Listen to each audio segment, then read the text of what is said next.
Hello and welcome to another one of my thoughts videos. In this one I want to start a new thread. I want to call it The Matrix.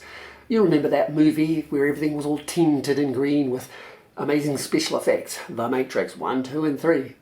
I really enjoyed it, although I was lost interest by number 3. I thought number 1 was really excellent. I thought that the creators of it had come up with this amazing new concept of living in the Matrix and having a real world outside of the Matrix. I thought they were quite intelligent, but after a little bit of research, after a little while, I realized that no, they weren't. What I thought was a new concept is actually quite an old concept, and it's been around for quite a while. A number of movies have been based on it, and we even have records of Plato 500 years BC writing a play about it. It was the analogy of the cave.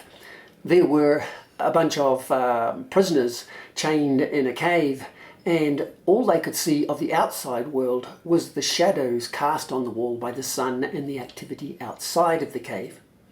Now, because all the food and water came to them regularly at regular intervals, and as long as they didn't make a fuss, they were quite content. That was their existence, and they were happy enough with that.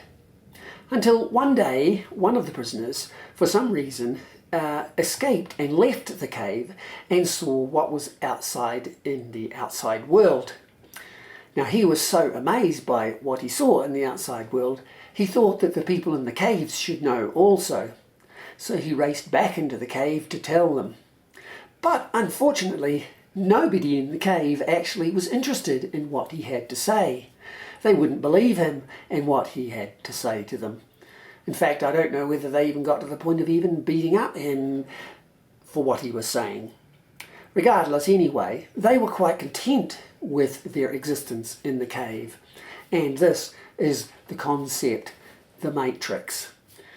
Now, in this thread, I want to explore a number of topics that I have found quite Matrix-like. When you're young, you believe everything or most things that you're told. You go through an education system and they feed you a line and you take it all in and you go through life thinking that that's the way things are. But if you're actually critical in your thinking, you should start to see a few chinks in the armour of this way of thinking. You should start to see that things aren't really what we are told they are. And there are some very wacky sort of subjects. And a lot of the mainstream things that we are told and expected to believe are just not true. So in this thread, I want to look at topics of economics and education, government, the arts, time, music, and a whole bunch of different topics where I have found the Matrix, and not in a weird and wacky way, like, flat earthers or anything like that, but let's look at some of those wacky topics in this thread, the Matrix.